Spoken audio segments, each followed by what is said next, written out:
VIP party के संस्थापक मुकेश सहनी पहुंचे दरभंगा। इसी पार्टी के राष्ट्रीय उपाध्यक्ष इंजीनियर बद्री पूर्वे के आवास पर पहुंचे। इंजीनियर बद्री पूर्वे ने इनका माला पहनाकर गर्मजोशी से किया स्वागत। इस अवसर पर इनके परिसर में बड़ी संख्या में वीआईपी पार्टी के जो पदाधिकारी हैं एवं कार्यकर्ता हैं उपस्थित थे। आपको बताते चले कि इसी पार्टी के एक वरिष्ठ कार्यकर्ता थे, उनकी सड़क दुर्घटना में मृत्यु हो गई। उनसे मिलने के लिए मुकेश सहनी उनके घर पर जा रहे थे। इसी क्रम में इंजीनियर बद्री पूर्वे के आवास पर भी पहुंचकर इनसे किया मुलाकात एवं राजनीति चर्चा भी हुई। इस अवसर पर पत्रकारों के साथ इन्होंने वार्ता भी किया। इन्होंने क्या कहा सुनिए उन्हीं की जुबानी। दरभंगा दर्शन न्यूज से मनोज झा। जी, लगातार आप दरभंगा का भ्रमण कर रहे हैं और क्षेत्र में भी जा रहे हैं, लोगों से मिल भी रहे हैं। आज आने का क्या उद्देश्य है आपका? आज बहुत दुखद घटना हुआ। हमारे पार्टी के वरिष्ठ नेता, बहुत कर्मठ नेता थे हमारे विजय मुखिया जी, उनका रोड एक्सीडेंट से देहांत हो गया है। इसी क्रम में उनके घर पे मुलाकात करने के लिए, परिवार से मिलने के लिए हम लोग जा रहे हैं। इसी क्रम में आज बद्री जी के इधर हम लोग आज आए हैं, मुलाकात किए हैं। पार्टी के सभी नेतागण मधुबनी जिला से, दरभंगा जिला से पार्टी के सभी पदाधिकारी यहाँ पर उपस्थित हुए हैं और आगे जाएंगे, फिर परिवार से मिलेंगे। और इसी तरीके से दौरा पूरा बिहार में, यूपी, झारखंड में समाज के बीच में आना जाना लगा ही रहता है। अपने हक अधिकार के लिए, अपने वजूद को कायम करने के लिए हम लोग संघर्ष कर रहे हैं। तो इसके लिए भी हम लोग संकल्प यात्रा पे निकले हुए हैं और 8 अक्टूबर को पटना में भी, दरभंगा में भी संकल्प यात्रा रहेगा। इसका भी कार्यक्रम का तैयारी किया जा रहा है। अभी कल ही मैं सिवान में कार्यक्रम करके आया हूँ, सीतामढ़ी करके आया, इससे पहले मधुबनी का कार्यक्रम हुआ। इसी तरीके से पूरे बिहार में, यूपी, झारखंड में 80 जिला जा रहे हैं, लोगों को जागरूक कर रहे हैं कि अपने हक अधिकार के लिए लड़ाई लड़िए। एक रोटी कम खाइए, लेकिन अपने बच्चे को पढ़ाइए लिखाइए, उसको आगे बढ़ाइए। साथ ही अपने जो आपका अधिकार है उसके लिए संघर्ष कीजिए, लड़ाई लड़िए। अपने दल, अपने नेता, अपने पार्टी के साथ खड़ा होइए। अपना वोट को बेचिए नहीं, वोट उन्हीं को दीजिए जो आपके बच्चे का भविष्य को आगे बढ़ाएंगे, जो आपके लिए लड़ाई लड़ेंगे। जैसे हमारे लालू प्रसाद यादव जी है, या जितने भी पिछड़े राजनीति करने वाले लोग हैं, उन्होंने अपनी पहचान बनाया, अपने समाज के लिए बहुत कुछ किए। उसी तरीके से जो काम वो लोग किए हैं वो काम आप भी कर सकते हैं।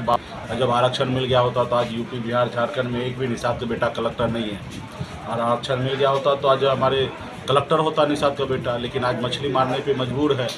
ऐसे समय मछली मारते जिस समय में लोग घर से बाहर नहीं निकलते ठंड में, वैसे समय में लोग पानी में उतरते, तालाब में उतरते, मछली मारते, फिर बाज़ार में बेचते, तब उसके घर पे चूल्हा जलता है। तो ये सब चीज़, जितने कष्ट भरी ज़िंदगी अभी लोग जी रहे हैं, वो उससे अगर बेहतर ज़िंदगी जीना है तो उतने वोट को, अधिकार को समझिए और आगे बढ़िए। लोग चांद पे घर बनाने के लिए सोच रहा है, लेकिन भारत में ऐसे बहुत सारे गाँव हैं जहाँ पे आज भी लोगों के लिए रहने के लिए घर नहीं है। आपने अभी कहा, अपने समाज की बात की और अपने आरक्षण की बात की और देश दुनिया राजनीति की बात की कि लोग चांद पर घर बनाने की बात करते हैं। तो अभी जो फिलहाल राजनीति है, खास करके बिहार की मैं बात करूं, तो निषाद समाज का नेता कौन? आज ये सवाल अगर आप कर रहे हैं तो ये हमारी उपलब्धि है कि आज से 10 साल पहले ये सवाल कोई नहीं करता था कि निषाद का आखिर नेता कौन है। निषाद का नेता लोग मानते थे कि मोदी जी है या लालू जी है या अन्य कोई है, लेकिन आज ये तो पहचान हो गया कि निषाद का नेता भी है। चाहे वो मुकेश सहनी हो या मदन सहनी हो या हरी सहनी हो या अजय निषाद हो, तमाम बहुत ऐसे समाज में लोग हैं, काम कर रहे हैं। ये तो जनता डिसाइड करेगी, लेकिन ये तो अभी हो गया कि हम लोगों का नेता कोई और नहीं हो सकता, निषाद का नेता कोई और नहीं हो सकता। मोदी, योगी, ये लालू प्रसाद, नीतीश कुमार नहीं हो सकता। निषाद का नेता तो निषाद का बेटा ही होगा। आपको बिहार में किसके साथ गठबंधन होगा और कितने सीटों पर आप डिमांड करेंगे कि हमें चुनाव लड़ने के लिए कहा जाए? किसी के दरवाजे पे नहीं जाएंगे। जिसको बिहार में ज़्यादा से ज़्यादा सीट जीतना है, दिल्ली में सरकार बनाना है, उनको हमारे दरवाजे पे आना है। हम किसी के पास नहीं जाएंगे, हम अपना काम करने में लगे हैं। कितना बड़ा भी तुर्रम खान है, वो तो बिहार से बाहर है। बिहार में अगर किसी को अगर आगे बढ़ना है तो बेगर निषाद का बेटा का सहयोग लिए बेगर आगे नहीं बढ़ सकता है। ये हमारा है, और जो भी है वो हमारे पास आके बात करेंगे, तब हम सोचेंगे। हमें किसी के पास नहीं जाना, हमारे पास जिसको गठबंधन करना है वो आए। अगर आपको किसी राजनीतिक पार्टी से ऑफर मिले कि आप आइए और वो हमारे पास आए, हम उनसे बात करेंगे। हम किसी के पास नहीं जाएंगे। एक चीज़ आप लोग चलाते हैं, अभी हम देखते हैं मीडिया में कि नीतीश कुमार फिर पलटी मारेंगे, बट ये क्यों नहीं आप कहते कि मोदी जी झुक गए नीतीश कुमार के सामने में? नीतीश जी वहाँ जाएंगे तो उससे पहले तो सवाल है कि मोदी जी झुके उनको अपने साथ लेने के लिए, तब ना। तो मीडिया में खास करके गरीब, पिछड़ा, दलित ऐसे लोगों को मीडिया में आप लोग इंसल्ट करते हैं जो कि सही नहीं है। अरे भाई, अगर नीतीश जी अगर वहाँ जाएंगे तो मोदी जी एक्सेप्ट करेंगे तब ना जाएंगे। तो ये कहिए कि मोदी जी जो दुनिया का सबसे बड़ा पार्टी है, भारतीय जनता पार्टी, इतना बड़ा दल है, दुनिया देश में उनकी अपनी सरकार है, आज बताइए कि एक राज्य का मुख्यमंत्री के सामने झुकना पड़ा, इसलिए ना नीतीश जी उनके पास जाएंगे। 2017 में भी नीतीश जी के साथ हुआ है, नीतीश जी तो मुख्यमंत्री बने रहे, नीतीश जी के सामने में लोगों ने झुका। आप इंसल्ट की चर्चा की है कि मीडिया वाले इंसल्ट की बात आपने कही है, क्या इंसल्ट की बात आप सोच रहे हैं और क्या कहना चाहते हैं? हम यही कह रहे हैं कि क्या होता है कि मीडिया में जो एक चलता है, आपको नहीं पर्टिकुलर कह रहा हूँ, एक मीडिया में जो चल रहा है वो मैं अपनी बात को, भावना आपको कह रहा हूँ, आपको नहीं कह रहा हूँ। कि उसमें अभी हम देख रहे हैं कि जैसे अभी मोदी जी के पास गए थे, नीतीश जी का डिनर पे देश में G20 हुआ, इसके लिए निमंत्रण मिला, तो राज्य के मुख्यमंत्री है तो जाहिर सी बात है वहाँ पे जाना है, तो गए। और जब वहाँ पे गए, डिनर पे मिले, तो बिहार के मीडिया में जो चला कि फिर नीतीश कुमार जी पलटी मारेंगे, जबकि ये बात ना मोदी जी बोले हैं ना नीतीश जी बोले कि हम गठबंधन, जिस इंडिया गठबंधन है इससे हम बाहर जा रहे हैं, ये बोले नहीं। लेकिन एक मीडिया के एक वर्ग जो है वो इस तरीके से रीमर उड़ा है। तो मेरा ये कहना है कि अगर जो लोग ये रीमर उड़ा रहा है वो ये भी तो बोल सकता है कि मोदी जी नीतीश जी के सामने झुके। मेरा ये कहना है, मतलब मेरा आपके ऊपर उंगली उठाने का मतलब नहीं है, मेरा कहने का मतलब है कि पानी वो हमको दे रहे हैं, हम ये तो बोल सकते हैं हमने पानी मांगा।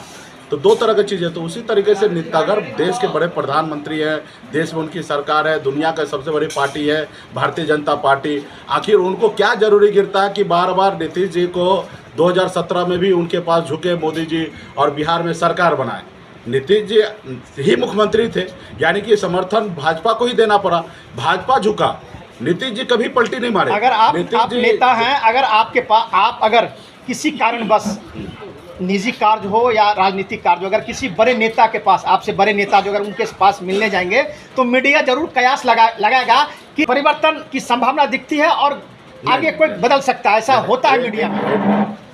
अगर G20 का अगर डिनर नहीं होता तब नीतीश जी जाते तो आप कयास लगाते।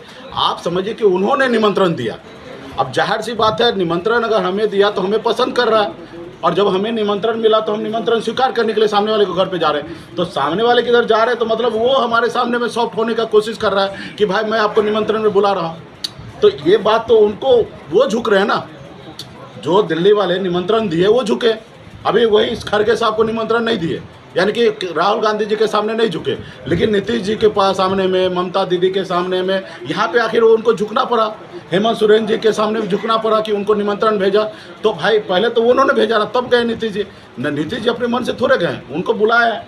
तो इसलिए सारे चीज़ें को है ना, खास करके इस तरीके से देश में जो चल रहा है, ये अच्छी तरीके से सबका बात को सबको रखना चाहिए। अभी आप लोगों को बहुत बहुत धन्यवाद। आप लोग